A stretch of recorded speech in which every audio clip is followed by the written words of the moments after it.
Hello, everybody. Welcome to our on-site wear metal analysis for optimized equipment maintenance webinar. All attendees will be muted during the webinar, and there will be an opportunity to ask questions after the presentation. Also, if you have any technical difficulties during the presentation, if you can't hear, please type the question in the chat box. And I will now turn over to Peter Lodges, the product manager, to start the presentation. Thank you all for joining us.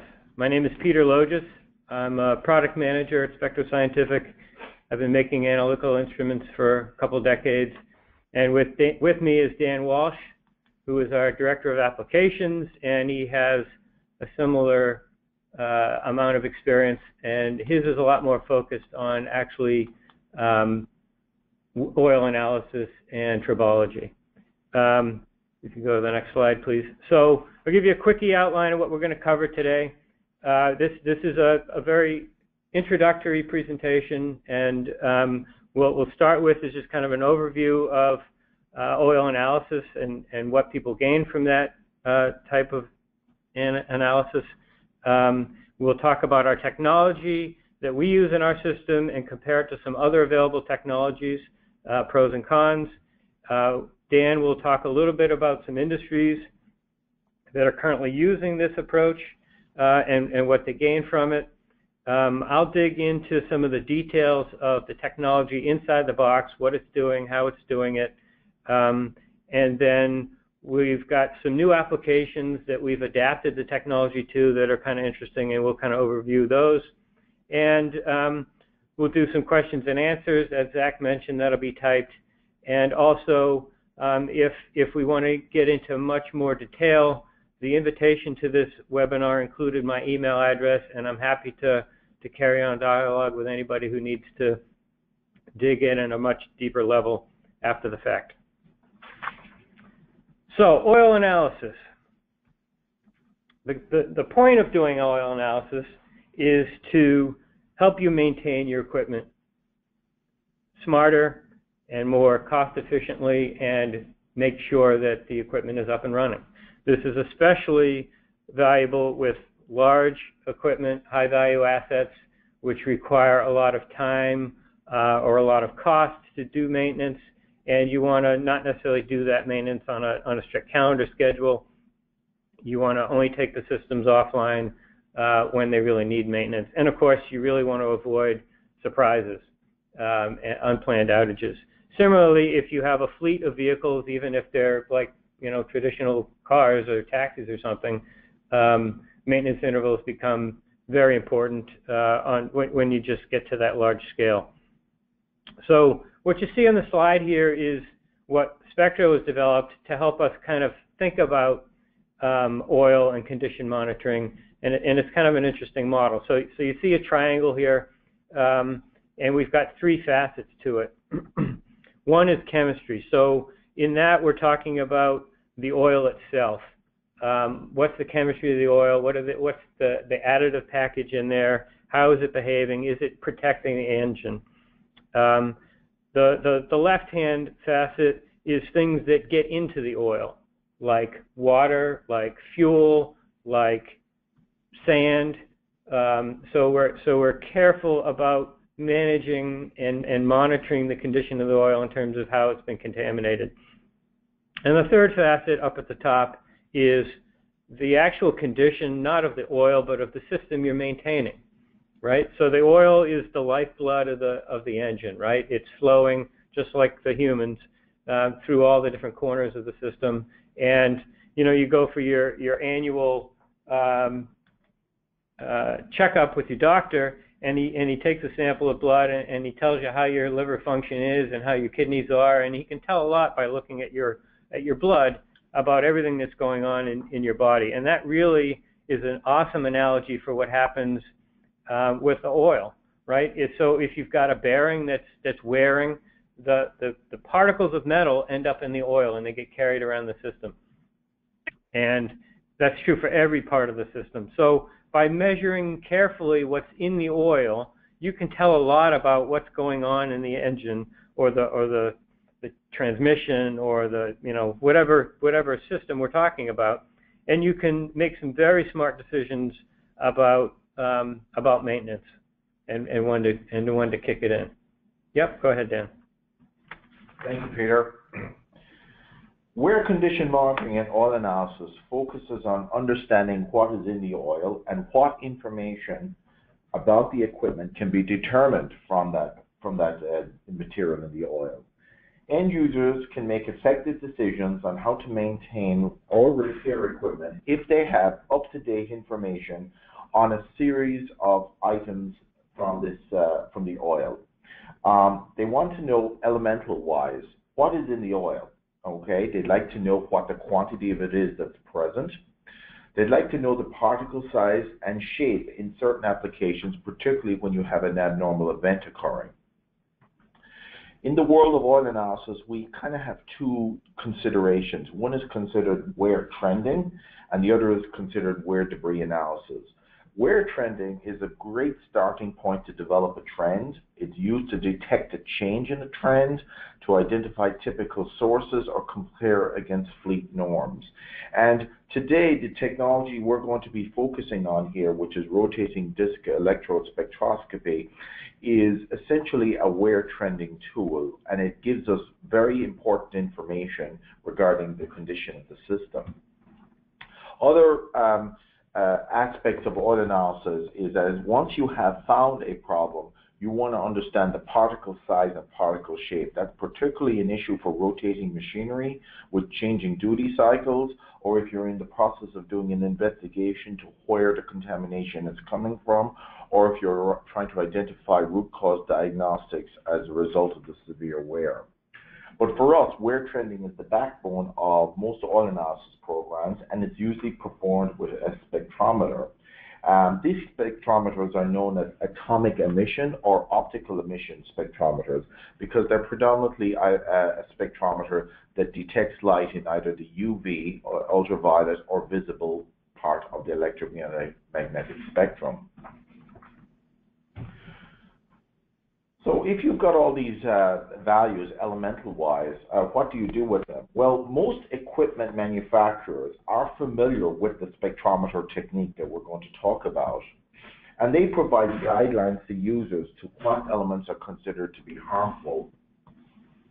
Important things to note is that I've shown here just typical examples from a couple of major engine manufacturers, but this can be also applicable for industrial turbines, hydraulic gearboxes, motor systems. Important thing to note is that each OEM or equipment manufacturer has different guidelines when it comes to elemental analysis. So not all the elements are of the equal value or priority. That's because maybe some elements such as copper or zinc or tin may be of more concern than, say, for your instance, traditional iron or aluminum. The other thing to note is that the limits that are out there that generally are provided by the manufacturer are absolute or condemnation limits. Users need to know these limits from a standpoint of what their warning alarm is. However, they should have a capability either on-site or off-site to be able to trend their oil samples to prevent them from reaching these condemnation levels. The key thing to share with you is the technology we're sharing with you today is it permits this type of trending. The goal, of course, of any trending program or condition-based monitoring program is to trend your samples and to catch problems. You can employ statistical alarm limits, or you can employ trend alarm limits. In fluid analysis, trend changes are always very, very important and are considered to be the most concerning because they're indicating that there is a change taking place which you want to take advantage or understand. The goal, of course, is to detect abnormal wear in the machine as early as possible, to manage it and prevent it from escalating to catastrophic failure. Anytime that you have questions, always consult your OEM or oil supplier to help provide you elemental guidance on what the elements mean and where you need to worry about for trending purposes. So with that, we mentioned that the backbone technology is spectroscopy. But there are different types of spectroscopy out there that can be utilized to understand wear elements. There are a number of techniques that are out there. Today we're going to talk about rotating disc electrode as we outline here. It has a very strong foothold in the condition-based monitoring market because of its ease of use, its ruggedness in no lab environments or very shop environments, and its acceptance for critical fleets such as the military for the last 30 years. Some huge advantages, of course, are that it doesn't need a lot of sample preparation, it doesn't need solvents, and it can be employed or deployed at many different locations. However, many large high-throughput labs use ICP. Many times, users who are first introduced to oil analysis will look at an oil analysis report, possibly from a contract lab, and see a whole series of elements down the page, and they're wondering where this comes from. If it's coming from a lab, a large lab, you'll often have it using an ICP technology.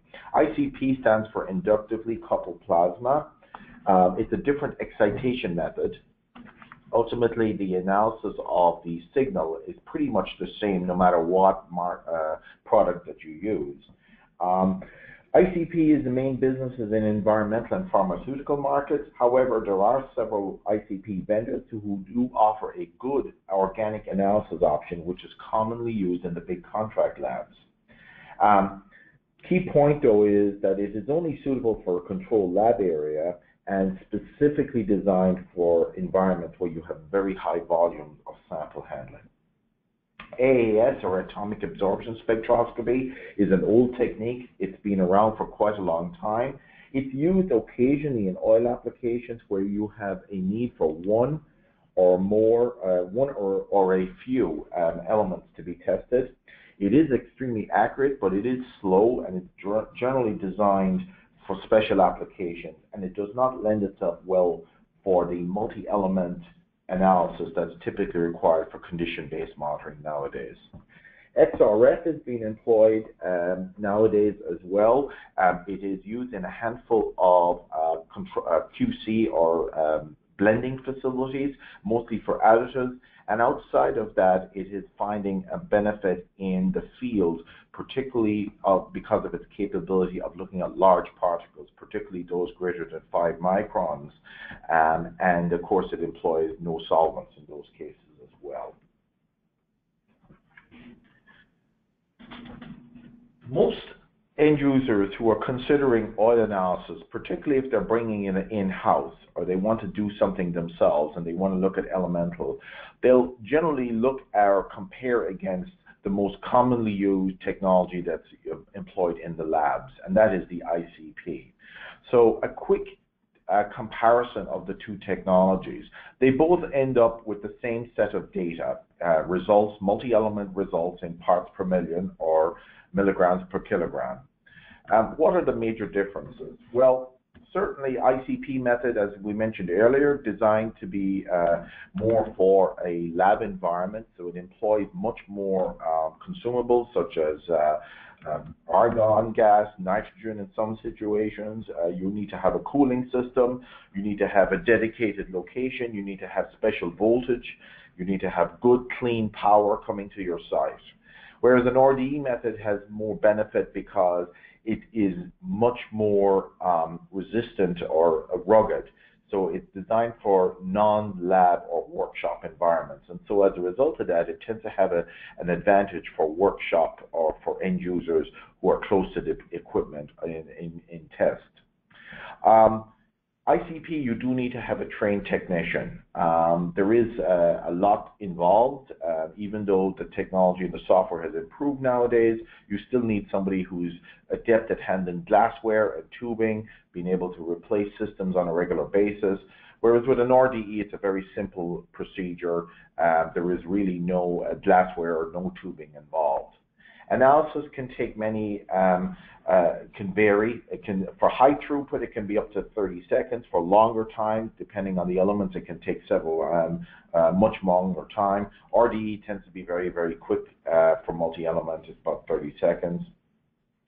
ICP method, because of the excitation, tends to look at particles for wear that are slightly smaller than what the RDE method is, and that's because, of course, you're diluting the sample. There's a slight advantage with the RDE for wear metals, whereas ICP tends to have a slight advantage for additives over the RDE method. Limited detection and repeatability is always a good in question as a measure of performance. The RDE method was specifically designed for oil, and so the general LOD is around 0.5 ppm. That can be more or less depending on the application or the program involved, with a typical 3 to 5% repeatability of the measurement. ICP, all ICPs have a fantastic limited detection, in many cases down to parts per billion or parts per trillion. But it's not needed for oil analysis. In many cases, if you're purchasing an ICP for oil analysis, you'll find that you'll have to dumb down the application in order to be able to work with, routinely and robustly for oil analysis. Economics-wise, RDE is a great solution if you've got between 50 to 100 samples per day. There are many locations you're doing more than that, and in many cases they're doing less, but it's economically valuable. Whereas an ICP, because of the high cost, fixed costs, such as gases, training, location, power, you need to have at least 100 samples a day, and as a result of that, it tends to be more for lab environments. In all cases, when you're considering a technology, consider a couple of key factors. Consider the sample volume you're going to be using and the cost of operation. Consider the facilities and location that you're going to be operating in. Consider the personnel that you've got on hand or who you hope to hire and how long it might take or what the training cycle is. And consider the key application. If it's for CBM or QC for oil, RDE tends to have an advantage. If it's more pharmaceutical or you're doing other technologies, you may want to consider ICP or something else. And definitely consider these issues when deciding on the right technology for your needs. Spectroil, or the RDE technology, for us, Spectroil is the flagship product that we have. We've had it for many, many years in the market. It's well known for condition-based monitoring for in-service lubricants. That's where the sweet spot is. It also has a strong application benefit for new oil blending quality control. So that is for oil companies who already formulate their product in their lab, and now they're in the blending sites. They want to check the drums as they leave the facility, or they want to do some customer support oil analysis. They use the product in those cases. It also is widely employed for fuel analysis, quality control, particularly for on-site applications in remote power plants and in marine applications. Also, there's additional programs there that are used for condition monitoring, coolant analysis, glycol, deionized water. There's some checks there for elemental. And of course, there is also some work with grease done, where trending analysis is performed, where you can run and introduce grease directly into the application, and you can without dilution. So what are the industries that are using Spectroil? Well, it is the backbone for the military, particularly here in the U.S. Department of Defense. There is something known as the JOPE, Joint Oil Analysis Program, which is a consortium of all the armed forces, Army, Navy, Coast Guard, Marines, and they have had this product as a standard for the last 30 years. It is the only approved instrument, and it is also employed worldwide through most militaries that are affiliated with NATO or who have a partnership with them. It's also widely used in the high-performance automobiles, such as Formula One racing, where they travel with the team. They do on-site technical support. The Grand Prix is coming up next week in the U.S. For many of you around the world, it's going through the circuit. They bring their own equipment with them. They use a Spectroil because of its very fast response, its ease of use for travel, ease of use for training and setup, and very accurate results. Heavy industry in fleets such as power generation, power plants, mining operations, vehicle fleets, refineries, all of them also use the technology because they're able to access the data very, very quickly. You get a multi-element report out in 30 seconds, and it is easy for the operators to utilize the system. You don't need a lot of costs involved, and it's got some strong recognition in those industries as well as rail environments. So Dan gave us a great overview of some of the applications and some of the motivations for doing the oil analysis, and of course some of the competing technologies that you might consider when making such a decision. Now I'm going to dig in to our products. There's a couple, the slide you're looking at right now shows a couple of different offerings. The technology inside is essentially the same, but the packaging and how it works for you is a little different. So the one on the top left is the one that Dan was referring to when he talked about the Joint Oil Analysis Program that the U.S. military is using.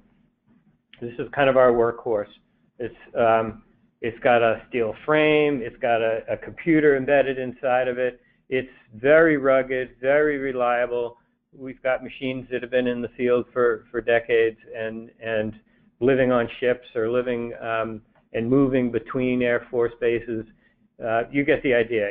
It's a workhorse. It's the tried and true instrument used by the military. The one below it is very similar, but you'll notice that the right-hand side of it there's kind of an extension to the box, and the point of that is that there's some automation there, and so it's able to cycle through some samples one after another without having user intervention. So that helps with throughput, helps us to address the need for higher volume. Dan was talking about the ICP being for the 100 samples and above, and this is our way of trying to support that kind of application where you need higher volume in our platform. Now the one on the right is more recently developed, and it is intended more for the commercial places, and you'll notice the physical footprint is much smaller, and obviously looks more modern and is more of a benchtop instrument instead of being the whole benchtop itself.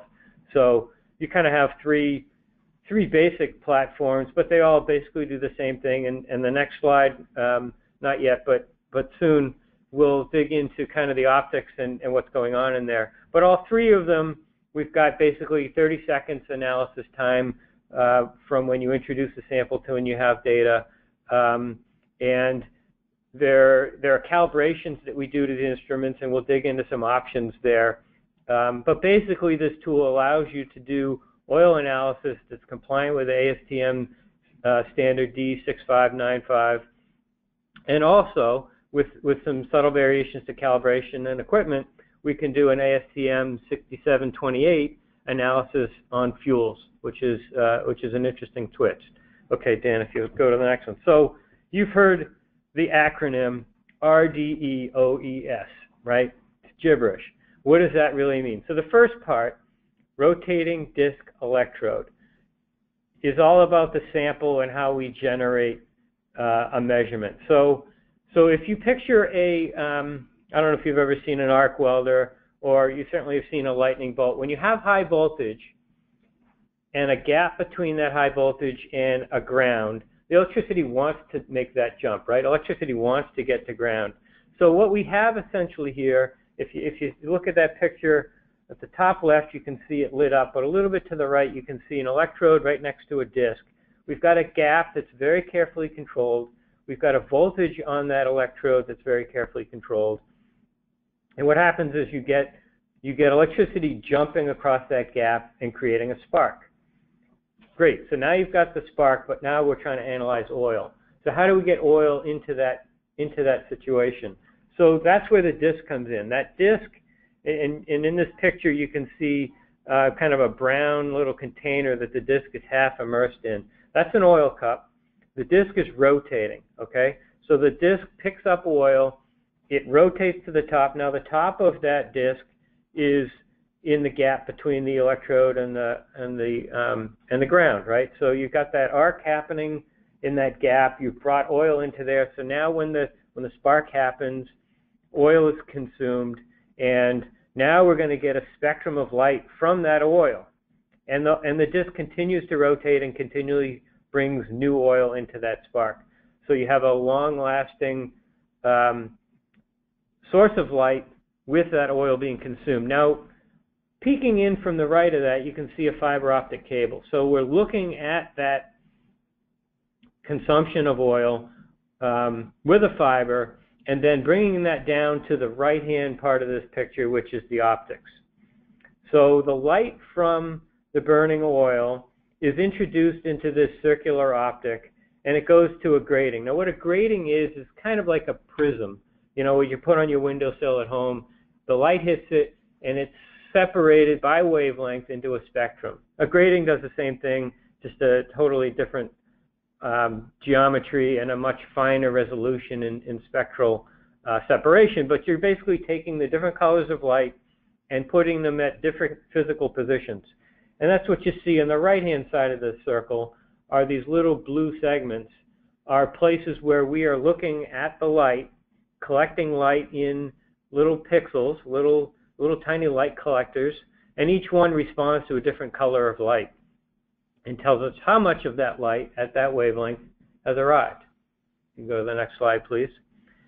So now we're looking at the light that has arrived at one of those little blue segments, and this is what we call a spectrum, right? So we've got the different colors of light separated because they've each hit a different pixel in the detection system, and each one, this is where the interesting science happens, each one is representative of different elements. So we know where the color of light for vanadium is. We know where the color of light for nickel and aluminum and iron and manganese and all these different elements that we're interested in all show up at different physical positions and therefore different positions in this array.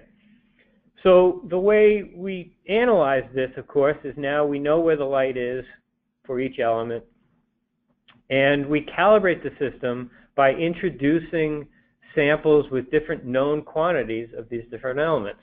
So the aluminum line, for example, you put more aluminum in there, that line gets brighter. You get more light for aluminum and less for titanium or whatever the scenario is. And by quantifying how much light shows up at that characteristic aluminum wavelength, you can determine how much aluminum was in that oil sample.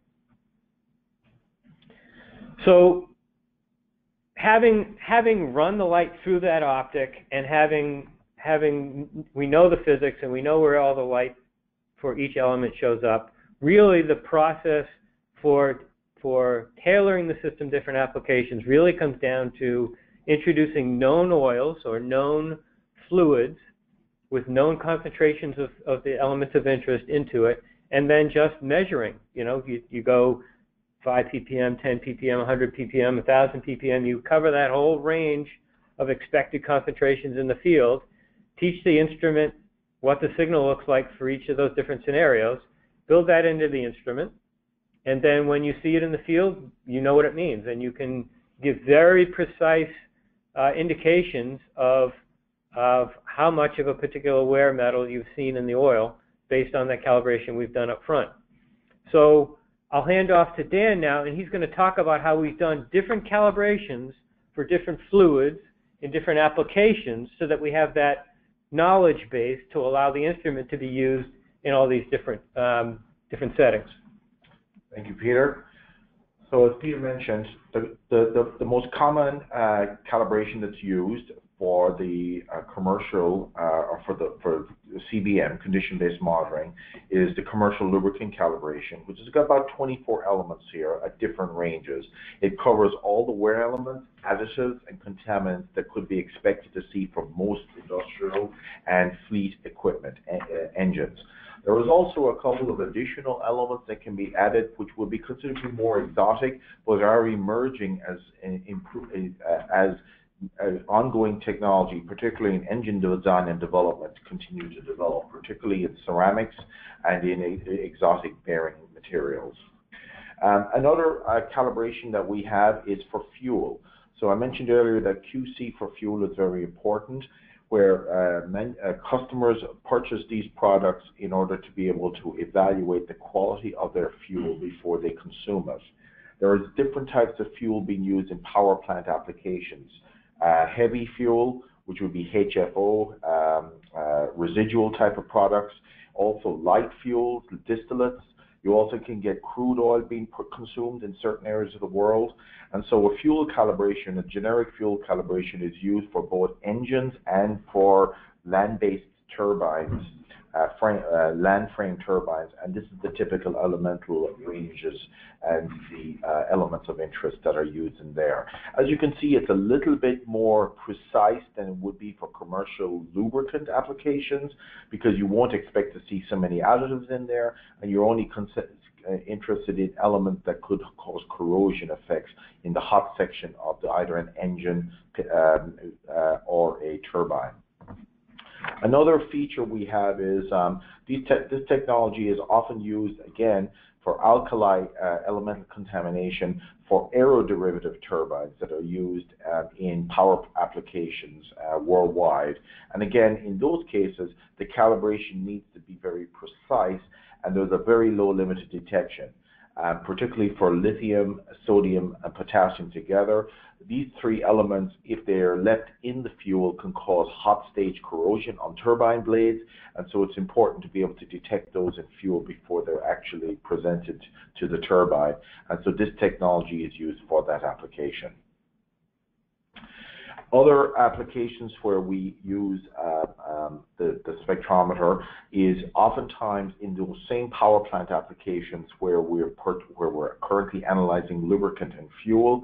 They will often use coolant in some applications for cooling, and they can also use water or washdown water when you are cleaning or flushing out a turbine after an overhaul. Sometimes washdown water is used. It also helps to remove deposits on turbine blades, and people will check the water for those applications, what we call industrial water, for key elements for contaminants. They give us an indication of how much corrosion or deposits are built up in the system. So these applications are also used in those cases. So key takeaway there is that you can see that there are multiple programs that can be used in these applications, and they are used in direct application environments.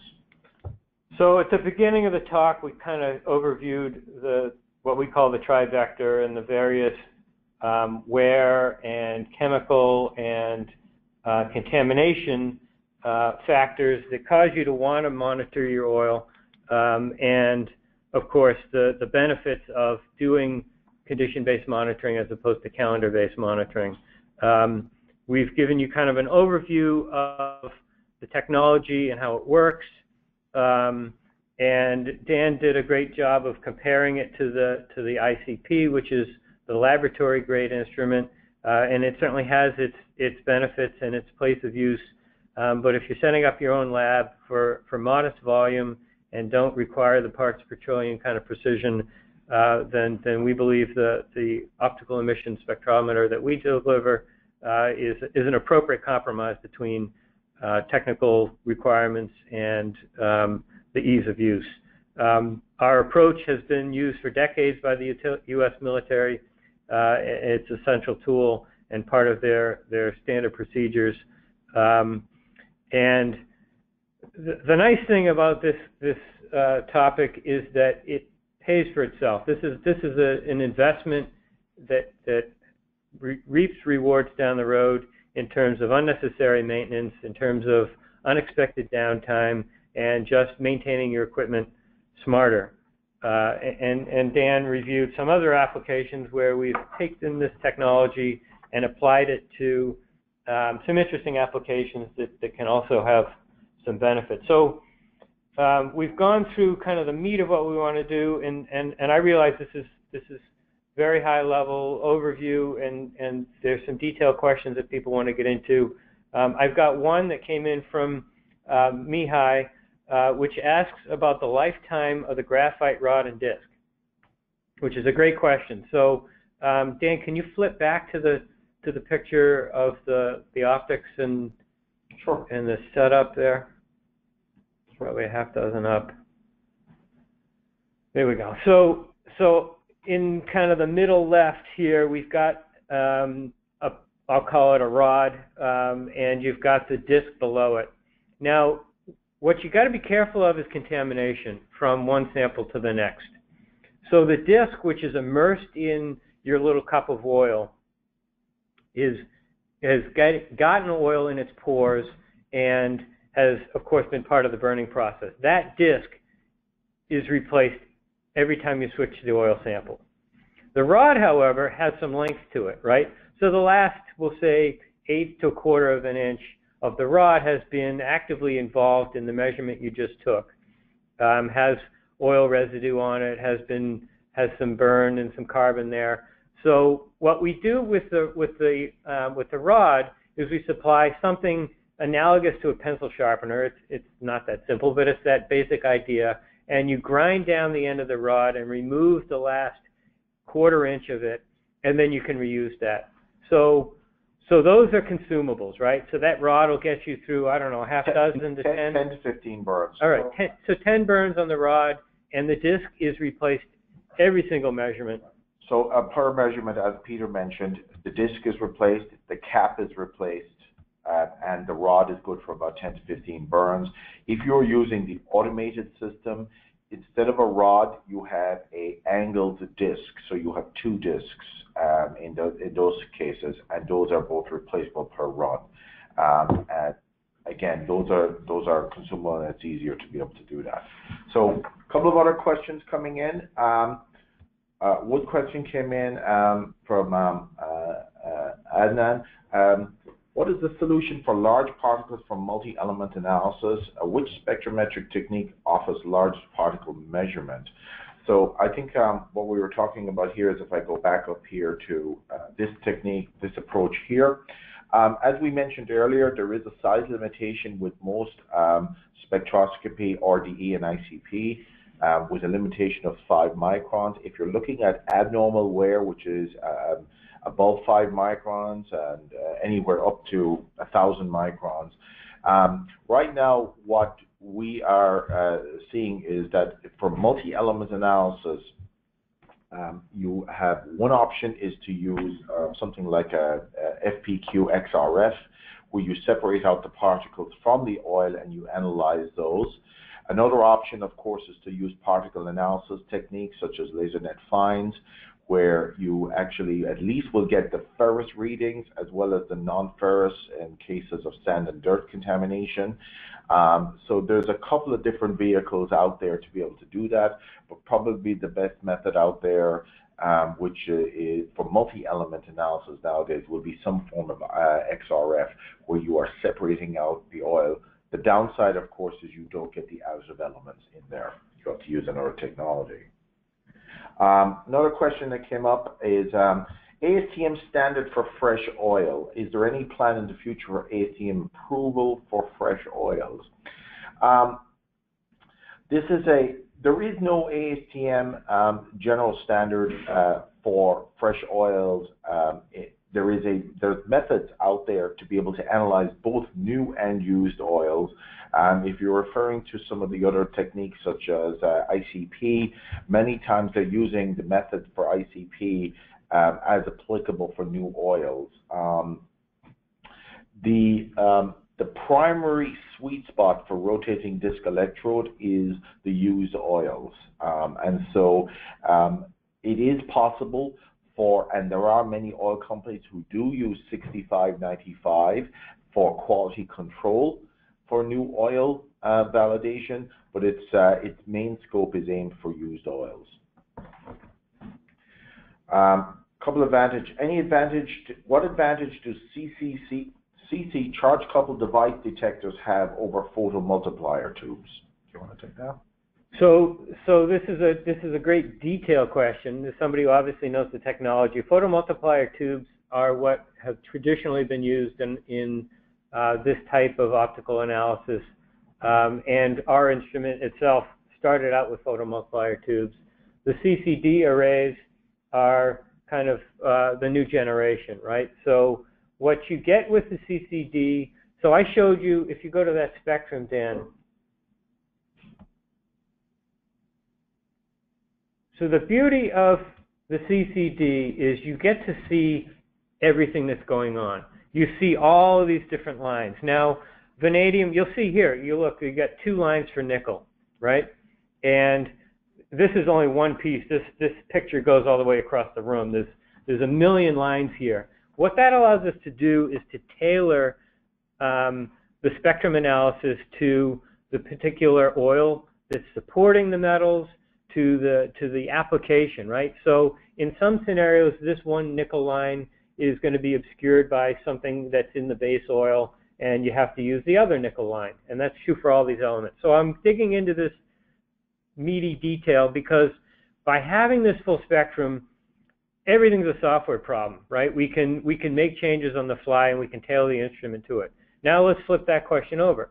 Photomultipliers. What a photomultiplier is a very physical item that you place at the physical position that corresponded to a particular wavelength of light, right? Yeah, perfect. So back on this, we would have to pick up front, where do we want to see nickel? We have to choose which line in that spectrum. We place a detector there, and that detector has one function, and one function only, which is to detect that nickel line. No flexibility down the road, no visibility into other things that are going on in the system. And background from the matrix, we call it the matrix, the oil. There's a million different oils. They all look a little different spectrally. By having the full spectrum, we're smarter. We can give you a better measurement. We can give you a more reliable measurement. And all that information is there to help us do that properly. So to add what Peter said, everything is said, the greatest advantage CCD offers you is that flexibility. So in the past, if you want to add an extra element to a spectrometer, it was a major job to open up the optic and plop in a new PMT tube. Nowadays, it's a lot easier to do that with software, as Peter mentioned. Other things to whereas PMTs are slowly going out of business, so it's actually hard to get sources for them nowadays for newer technologies, whereas CCDs continue to grow as a result of its being widespread use in other industries and other technology applications. So we have 2 more questions left. One is from Xiao Lang, which asks about the spark. Once you've got a spark generated between the electrode and the oil, how much oil is consumed and whether it's all burned. So the cup that the oil goes into, Dan, do you know the volume of that off the top of your head? Yeah, it's about, the cup is typically about 1 or 2 milliliters, 1 to 2 milliliters, depending on the cup size that they use.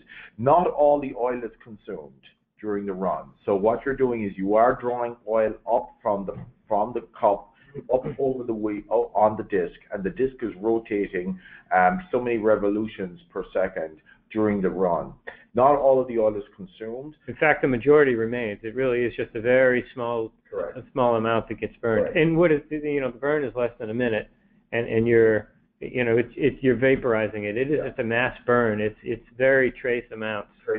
What you do when you're finished is when the cup comes out, there's the oil in the cup remaining. What most operators do is they've got themselves a little waste can on the side, and that a milliliter of fluid is, there's usually a filter that's over the waste can, and they just literally throw the waste cup in there. The fluid goes down into the waste can, and the cups, the used cup stays on the filter. And the oil still has the same physical properties of the oil you put in there. It's not like it's been made thick or become a carbon blob or anything that's hard to work with. It's still oil once the process is done.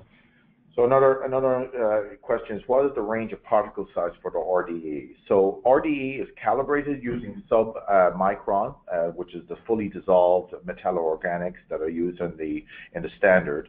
And the high range does vary. We generally, for conservative reasons, we say about 5 microns is the limited detection. However, it can be a function of both the melting point of the element that's of interest and also the size and the shape of the morphology of the sample.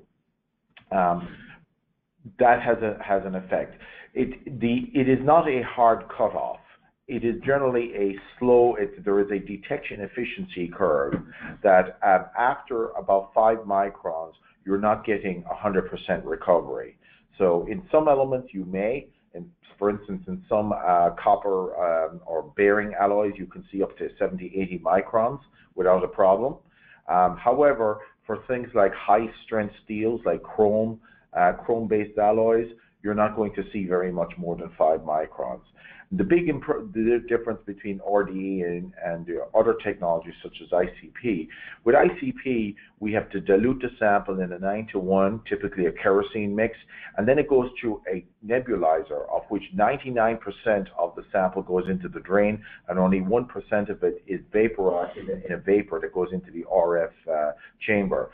In the case of RDE, you're introducing the sample, you're bringing it up on the disk into the area of interest where the spark is, so you have a lot more sample to work with when you are analyzing. So as a result of that, you do have an improvement in sensitivity. There are also some approaches that can be used for reducing the particle size that are in your fluid so that they are picked up, and we can work with you on an application-specific conversation to help devise those approaches, some ESTM methods that come into play. We also do offer an X-ray fluorescence system as part of a portable system that has a multifaceted measurement approach to it. So we've got different tools in our toolbox, and we can certainly help address that if you're dealing with a situation that has particle sizes that are grossly outside of the range. So we got one more that popped up. We'll see if we can. So this is a great question. So Xiaoling asks a follow-on question about our measurement being with small volumes and worried about particle settling. So certainly an important thing to do when you're introducing a sample to this instrument is to shake it. Shake it vigorously for on the order of a minute to make sure that the particles haven't settled to the bottom of your sample, or that may have happened days ago. So that is very important and a great question. On the order of the seconds that it takes between when you've got the oil in the cup and when the measurement happens, there isn't significant settling, and it's really not an issue during the measurement. But a key step in our procedures for introducing the sample is to agitate things before it's introduced. Right. Peter is totally correct. Make sure you agitate the sample, get everything up in suspension, pour the sample out into the cup, and actually when the disc is actually rotating in the cup, it's actually providing the equivalent of some turbulence to keep the sample, the debris in suspension, which is the reason why he mentioned that it's a negligible effect once it's in the cup. You don't have much time for settling in the cup when it's actually running. So Dan and I would like to thank you all for taking the time to be with us, to hear our overview, and certainly encourage you to follow up with us for detailed application questions.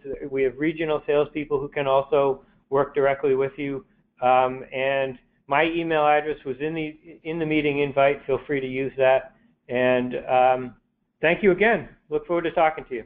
Thank you.